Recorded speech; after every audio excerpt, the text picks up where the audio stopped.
नमस्कार दोस्तों।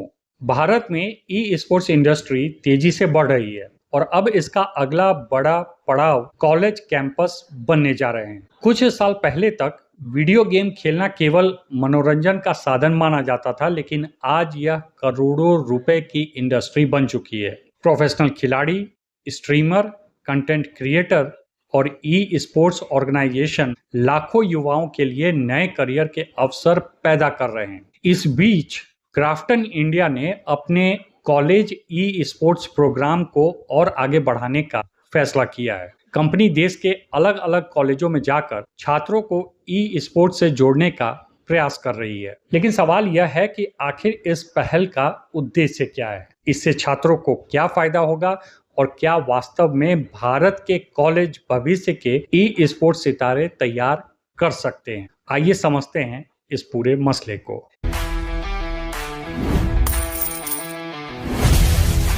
सबसे पहले यह समझना जरूरी है कि ई स्पोर्ट्स आखिर है क्या। ई स्पोर्ट्स का मतलब केवल वीडियो गेम खेलना नहीं है। यह एक ऑर्गेनाइज्ड और कॉम्पिटिटिव गेमिंग है जिसमें खिलाड़ी टूर्नामेंट में हिस्सा लेते हैं, पुरस्कार जीतते हैं और कई बार इसे अपने पेशे के रूप में अपनाते हैं। दुनिया के कई देशों में ई स्पोर्ट्स को एक लीगल खेल गतिविधि के रूप में देखा जा रहा है और करोड़ों लोग ऑनलाइन और ऑफलाइन न सिर्फ इस टूर्नामेंट को देखते हैं बल्कि बड़ी कंपनियां भी इसमें निवेश कर रही हैं। भारत में भी पिछले कुछ वर्षों में ई स्पोर्ट्स की लोकप्रियता बहुत तेजी से बढ़ी है। स्मार्टफोन और सस्ते इंटरनेट ने इस बदलाव में महत्वपूर्ण भूमिका निभाई है। BGMI, Valorant, free fire max और अन्य गेम ने युवाओं को प्रतिस्पर्धात्मक यानी कि कॉम्पिटिटिव गेमिंग की ओर आकर्षित किया है। लेकिन एक बड़ी समस्या हमेशा से यह रही है कि प्रतिभाशाली खिलाड़ियों को सही मंच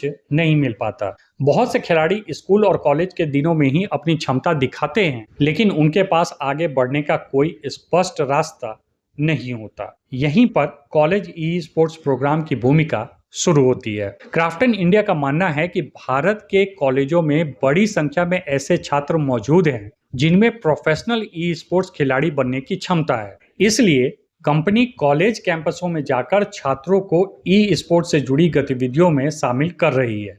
इसका उद्देश्य केवल प्रतियोगिताएं कराना भर नहीं है, बल्कि एक ऐसा इकोसिस्टम बनाना है जहां छात्र गेमिंग को एक संभावित करियर विकल्प के रूप में देख सकें। इस कार्यक्रम का सबसे बड़ा फायदा यह है कि छात्रों को अपने कॉलेज स्तर पर ही कॉम्पिटिटिव माहौल मिलता है। जब अलग अलग कॉलेजों के खिलाड़ी एक दूसरे के खिलाफ मुकाबला करते हैं तो उनकी रणनीति, कौशल और अनुभव में सुधार होता है और यही खिलाड़ी आगे चलकर राष्ट्रीय और अंतर्राष्ट्रीय स्तर पर भारत का प्रतिनिधित्व कर सकते हैं। लेकिन ई स्पोर्ट्स केवल खिलाड़ियों तक ही सीमित नहीं है। आज ई स्पोर्ट्स इंडस्ट्री में कई तरह के करियर मौजूद हैं। उदाहरण के लिए e sports manager, tournament organiser, commentator, analyst, coach, graphic designer, video editor, social media manager और कंटेंट क्रिएटर जैसी अनेक भूमिकाएं उपलब्ध हैं। इसका मतलब यह है कि यदि कोई छात्र प्रोफेशनल खिलाड़ी नहीं भी बनना चाहता, तब भी उसके लिए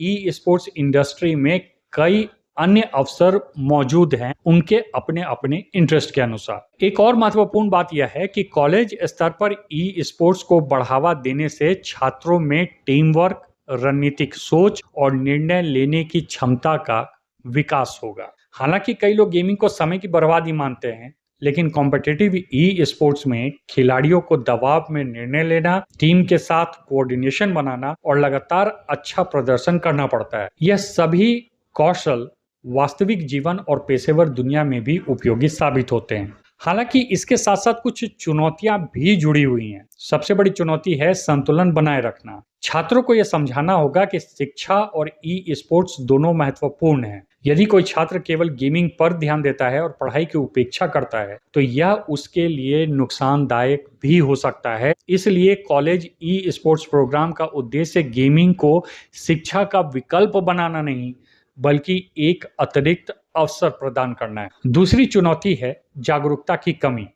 आज भी समाज के कई हिस्सों में ई स्पोर्ट्स को गंभीरता से नहीं लिया जाता। कई माता पिता मानते हैं कि गेमिंग केवल समय बर्बाद करने का माध्यम है। वो तो बाद में जब वह देखते हैं कि दुनिया भर में खिलाड़ी करोड़ों रुपए कमा रहे हैं, बड़े स्टेडियमों में प्रतियोगिताएं हो रही हैं और अंतर्राष्ट्रीय कंपनियां निवेश कर रही हैं, तब धीरे धीरे उनकी सोच बदलने लगती है। हालांकि इस मामले में अभी बड़े बदलाव की जरूरत पूरे देश को है। भारत के लिए यह एक महत्वपूर्ण अवसर है, नो डाउट। दुनिया की सबसे युवा आबादी वाले देशों में शामिल भारत के पास प्रतिभा की कहीं कोई कमी नहीं है। यदि कॉलेज स्तर पर ई स्पोर्ट्स को सही दिशा मिलती है तो आने वाले वर्षों में भारत वैश्विक ई स्पोर्ट्स मंच पर और मजबूत स्थिति हासिल कर सकता है। जिस तरह क्रिकेट के लिए स्कूल और कॉलेज प्रतियोगिताएं खिलाड़ियों को राष्ट्रीय टीम तक पहुंचाने का काम करती हैं, उसी तरह कॉलेज ई स्पोर्ट्स प्रोग्राम भविष्य के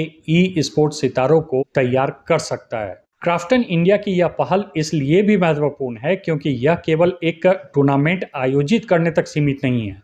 इसका उद्देश्य एक दीर्घकालिक ई स्पोर्ट्स संस्कृति विकसित करना है, यानी कि दीर्घकालिक इकोसिस्टम विकसित करना है। जब छात्र कॉलेज में ही ई स्पोर्ट्स से जुड़ते हैं तो वे उद्योग की संभावनाओं को समझते हैं और भविष्य में इसे करियर के रूप में अपनाने के बारे में सोच सकते हैं। अंत में यह कहा जा सकता है कि भारत में ई स्पोर्ट्स का भविष्य काफी उज्जवल दिखाई दे रहा है। कॉलेज ई स्पोर्ट्स प्रोग्राम इस दिशा में एक महत्वपूर्ण कदम है। यह कार्यक्रम छात्रों को अवसर, मंच और पहचान देने का काम कर सकता है। हालांकि सफलता इस बात पर निर्भर करेगी कि छात्र, कॉलेज, उद्योग और समाज मिलकर इस अवसर का किस तरह उपयोग करते हैं। यदि सब कुछ सही दिशा में आगे बढ़ता है तो आने वाले वर्षों में भारत के कई बड़े ई स्पोर्ट्स चैंपियन किसी न किसी कॉलेज कैंपस से ही निकलकर दुनिया के मंच पर अपना नाम रोशन करते हुए दिखाई देंगे।